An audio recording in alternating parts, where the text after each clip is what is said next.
2024 में third world war शुरू हो जाएगा। 2024 में अब तक का सबसे बड़ा भूकंप आने वाला है।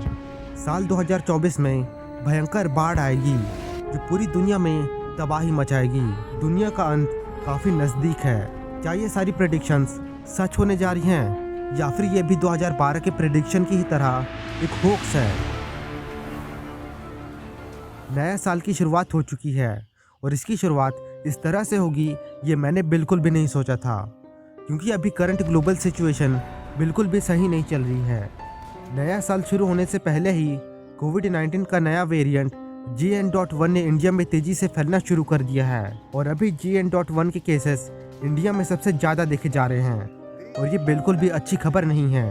अगर एक्सपर्ट्स की माने तो ये भी बाकी वेरिएंट्स की ही तरह कुछ समय में चला जाएगा, इसलिए हमें इससे उतना ज़्यादा डरने की ज़रूरत नहीं है, क्योंकि इस बार हम पूरी तरह से तैयार हैं। लेकिन अगर ये by chance out of control हो गया तो क्या 2020 की ही तरह 2024 में भी हमें कोरोना की बढ़ते केसेस देखने को मिलेंगे? क्या इस साल फिर से लॉकडाउन लगने वाला है? ये तो आने वाला वक्त ही बताएगा।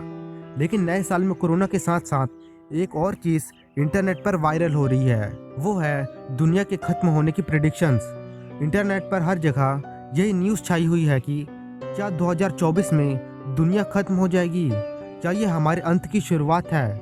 साल 2024 को लेकर बाबा वेंगा का कहना है कि बहुत जल्द चीन दुनिया का सबसे शक्तिशाली देश बन जाएगा।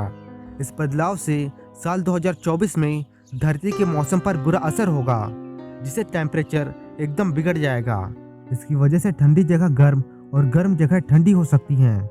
इसी साल यानी 2024 में ग्लेशियर पिघलने लगेंगे। इसकी वजह से समुद्र किनारे बसे हुए शहर जलमग्न हो जाएंगे यानी डूब जाएंगे। नास्ट्रेडमस की भविष्यवाणी के मुताबिक 2020 से 2025 के बीच कुछ बड़ा होगा। साल 2025 तक ये पूरी दुनिया वन वर्ल्ड वन अर्थ यानी मानव सभ्यता पूरी तरह से एक सत्ता में आ जाएगी। साल 2024 में भारत में कई ऐसी खोजें होंगी जो मानव जीवन के लिए बहुत ही महत्वपूर्ण होगी। इससे मानव भविष्य में होने वाली चीज़ों के बारे में पहले ही जान लेगा। हिमालय में तपस्या कर रहे ऐसे संतों का आगमन होगा जो चमत्कारिक और रहस्यमय हैं। ये लोग हजारों सालों से जिंदा हैं।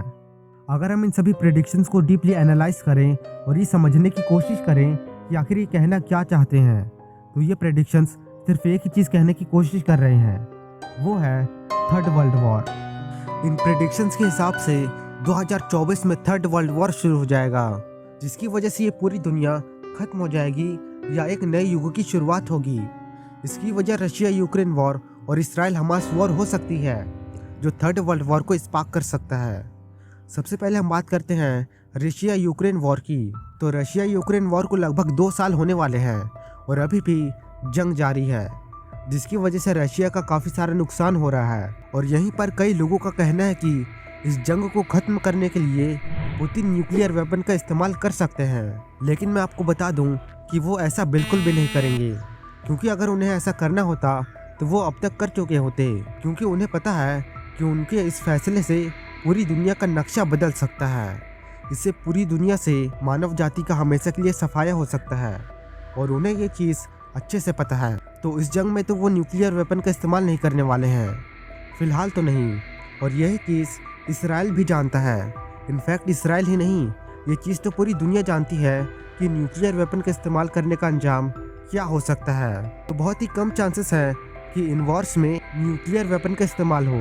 लेकिन हाँ, मैं ये भी नहीं कह रहा हूँ कि ये आगे इसका इस्तेमाल नहीं कर सकते। भाई कुछ भी हो सकता है। लेकिन यहाँ पर थर्ड वर्ल्ड वॉर होने की एक और पॉसिबिलिटी है। इस साल यानी 2024 में कई देशों में इलेक्शंस होने वाले हैं और ये इलेक्शंस ताइवान में भी होंगे। और ये तो आप सबको पता ही है कि चाइना ताइवान को अपने देश का हिस्सा बनाना चाहता है। और कुछ एक्सपर्ट्स का मानना ये है कि जब ताइवान इलेक्शंस में बिजी होगा तब चाइना इसी बात का फ़ायदा उठाकर ताइवान पर अटैक कर देगा। और अगर चाइना ऐसा करता है तो आगे सिचुएशंस बहुत ज़्यादा ख़राब हो जाएगी इलेक्शंस के टाइम पर, इसलिए क्योंकि चाइना को पता है कि अगर वो पहले हमला करता है तो यूएस ताइवान के सपोर्ट में खड़ा हो जाएगा और इस वॉर को भी रशिया यूक्रेन वॉर के जैसा बना देगा, जिसे वो ताइवान को वेपन्स बेचकर बिजनेस करेगा। और ये बात चाइना को पता है कि यूएस वॉर नहीं करता, वो सिर्फ बिजनेस करता है। उसे किसी जंग से कोई लेना देना नहीं है और ये चाइना अच्छे से जानता है। इसलिए वो इलेक्शंस का इंतज़ार कर रहा है, क्योंकि उस समय यूएस में भी इलेक्शंस होंगे, तो उस समय चाइना इजीली ताइवान को कैप्चर कर सकता है। और अगर उसने ऐसा किया तो चाइना पहले से भी ज़्यादा पावरफुल बन जाएगा। एंड प्रेडिक्शंस के हिसाब से 2024 में चाइना दुनिया का सबसे पावरफुल कंट्री बनने वाला है। लेकिन प्रेडिक्शन में आगे लिखा है इस बदलाव से 2024 में धरती के मौसम पर बुरा असर होगा, जिससे टेम्परेचर एकदम बिगड़ जाएगा। इसकी वजह से ठंडी जगह गर्म और गर्म जगह ठंडी हो सकती है।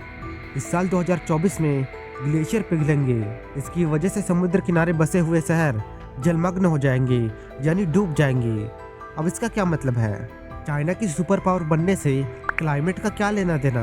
वेल, चाइना के सुपर पावर बनते ही इन सब में यूएस डायरेक्ट इन्वॉल्व हो जाएगा, जिसकी वजह से ये वॉर चाइना वर्सेस ताइवान से हटकर चाइना वर्सेस यूएस हो जाएगा।